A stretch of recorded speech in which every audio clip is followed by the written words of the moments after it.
6.5 years ago, I was well over 300 pounds, as you can tell from this picture right here. Through the power of running and habit transformation, I was able to lose well over 150 pounds and keep it off to this day. Running was a massive key to that success and transformation, and what has allowed me to keep it off to this day. I tried so many different things through my life trying to lose weight. I went to the gym every day, I lifted weights, I tried all these different fad diets, but running was finally that thing that I found that allowed me to transform my life and lose all the weight. And while that sounds great and running has so many pros, there are some cons, especially one that I want to share with you before you get started on your running journey, because I do think it's important that you know the pros and cons if you're getting started on your running journey, what to expect. So without further ado, let's get into the pros. Oh, and I guess for liability's sake, I should say I'm not a medical professional. I'm just someone that lost a bunch of weight and wants to share with you folks here on the internet. So take all this with a grain of salt and just as a friendly advice. So this isn't going to be one of the pros, but I just want to share with you because I do think it's important and it's kind of obvious, but just in case you didn't know, running and cardio in general burn so much more calories compared to lifting weights. Now there are people online that will say that lifting weights and getting pumped up and swollen allows you to burn more calories because your body's repairing your muscles after the fact, but the reality is the act of cardio and running and all that good stuff, walking, biking, going on the elliptical, burns so much more calories than going in there and lifting weights. And yes, your body is also going to repair itself after running and stuff because your muscles are breaking down as well. So the additional calories you burn after lifting weights kind of cancels itself out in my opinion. Now, again, this is just my personal experience. Running and cardio is the definite way to lose weight and burn calories. Now let's get into the actual pros in my opinion, and to do that, we're gonna jump into the pros realm. Welcome to the pros realm. Here we talk about the positive side of running for weight loss because there are quite a few positives and we're not going to cover them all in this video, but I just want to highlight some of my favorite pros. Pro number one is goals are easily attainable by anyone no matter what their starting skill level. The human body can adapt to things super quickly. If you start going out there and running every day, your body is going to build that endurance and aerobic capacity. Your muscles are going to shape differently. If you start lifting weights, your muscles are going to shape differently. You're going to get stronger. The human body can adapt to things so well. And especially when it comes to endurance. When it comes to endurance, the human body will adapt so quickly. You'll be surprised. One week you won't be able to run a mile, and then the next week you'll be able to run a mile with ease. The human body is so easily adaptable when it comes to endurance and running and biking and walking and all these different things that require aerobic development. You're perfectly set up to do that. And you'll even notice that at Ironman triathlon finish lines or marathon finish lines, you'll see people that are considered morbidly obese finish those races because their body is still able to adapt to that stimulus and build that aerobic capacity. And that's why I think running is so fantastic, because you can easily set distance goals. Now, you might not be able to set pace goals as easily. When you're getting started on your running journey, put pace aside and just focus on distance goals. You can definitely do a 5K race or a 5-kilometer run, whatever the goal you have is. You can definitely achieve it. The human body is built for it. You just have to get out there and put in the work. And the best part of that is you can enter the 5-kilometer races, or you can enter the 5-kilometer walk runs, and you can do it with the community and get something at the end of it and actually have a piece of paper or a medal saying that you achieved that goal, compared to just going to the gym and lifting weights. And sure, you can maybe set like a weight goal, but you're not gonna get a medal for lifting any type of different weights. So I think running has a beat there. Pro number two is running is easily accessible from literally anywhere. All you need is a pair of shoes, not even good ones, but I would recommend good shoes, but you can do it literally anywhere at any time. This video might sound like I don't like lifting weights and that I think it's kind of a waste of time, but that couldn't be farther from the truth. I just think running and cardio in general is the best way to lose weight, especially if you're just getting started. And when you're first getting started on your weight loss journey, any amount of friction is gonna cause you to give up. Like seriously, it's that easy. You're that fragile when you're first getting started on your weight loss journey. I know because I've been there many times. You need something with the least amount of friction as possible. And getting in your car and driving to a gym, that is a point of friction. However, if you're just going out there and running, all you have to do is strap on your shoes and get out your front door. That's literally all you need.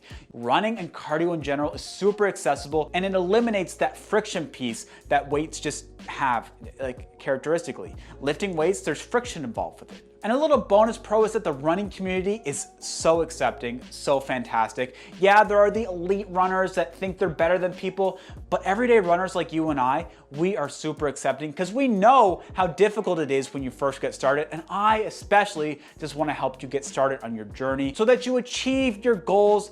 That's all we want to do. And if you're interested in joining our Discord community to communicate with like-minded people who are also going through their weight loss journey and getting started in their running journey, I'll leave a link to the Discord in the description down below. But ideally, you can go out and find a running group in your community because that is where you'll find the best connections. You'll get motivated to go out and run with that group. It's fantastic. It's absolutely fantastic. And that's something that I actually want to do more of. So if you're in Halifax, Nova Scotia, and you're interested in doing a group run, hit me up in the comment section down below. There are many other benefits of running for weight loss, but in the essence of time and respecting your time, let's move on to the cons. One of these cons I think is extremely important and something you need to be aware of, so make sure you continue watching. So welcome to the realm of negativity. This is where we talk about the cons of running for weight loss, starting with something that I think a lot of people actually know very well. And that is running is extremely difficult when you first get started. Even to this day, running can be extremely difficult for me. And I'll tell you, today's run, extremely difficult. 100% humidity outside, super hard to breathe, my legs were sore, everything felt tight. It just was a terrible run. And if I was getting started on my running journey and that was the first thing that I experienced, I wouldn't want to go out running again. But because I've been running for so long, I know that running, it has its peaks and valleys, that's for sure. And more often than not, running feels fantastic. It feels like I'm flowing, but it wasn't always like that. And I know getting started on your running journey is going to be extremely difficult. So you have to persevere and get through that initial suckiness. It may last quite a while. For me, it lasted 3 months of not wanting to run, kind of dreading it. But after that initial hump, and once I started to lose a little bit of weight, my body was adapting to the stimulus of running. That is when I found peace, honestly. Now when I go out for a run, there's peace in my mind. After a run, I have full clarity. I have so much more energy after the run compared to before the run. It doesn't make a whole lot of sense, and maybe I'm just not running hard enough, but it's been an absolute game changer for my entire outlook on life. So you got to get past that initial suckiness because it is going to be there. There's no denying it. You have to push past that initial suck. Don't push yourself so hard that you're hurting yourself or that you're putting yourself in danger. You have to be a little bit self-aware to know if what you're feeling is just pain from normal running or if it's like some injury starting to form, but that is up to you to be self-aware enough for it. So con number 2 is the one that I want you to be really aware of because this is something that I don't know if people really take into consideration very much. And that is running makes you more hungry. And when you're losing weight, you want to be in a calorie deficit. So finding that optimal balance between fueling enough for running and being in a calorie deficit is a tough balance to find, but it is achievable and I did it. But this would be a whole topic for another video because it is quite complex. So subscribe to the channel if you want to hear more about that. But that is just something to be aware of. When you're first getting started running, you're gonna need to fuel your body. Otherwise, your runs are gonna suck even more. You need to be eating enough calories in order to give you enough energy to go out there and run. But you also need to be aware that if you're not in a calorie deficit, you're not gonna lose weight. Running by itself isn't gonna let you lose weight.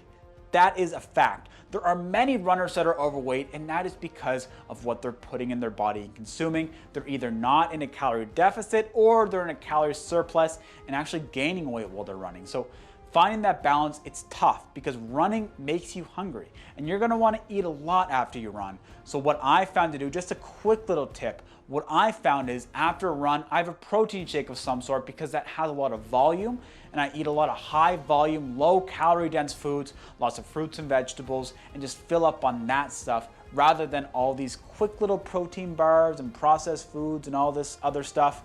That is just a little tip that I found along the way, but I'll do a whole video on how you can lose weight while running, while being in a calorie deficit, some foods that I think would help you along that journey. So subscribe to the channel if you want to see more about that. So there are some pros and cons, and if you want some more tips, here's a video up here talking about starting running while you're overweight. I think it would really help you out. Thank you so much for making it to the end of the video, and if you enjoyed this video, please hit the like button down below. Helps with the channel a ton. Subscribe to the channel so you don't miss any uploads, and I will see you on the next one.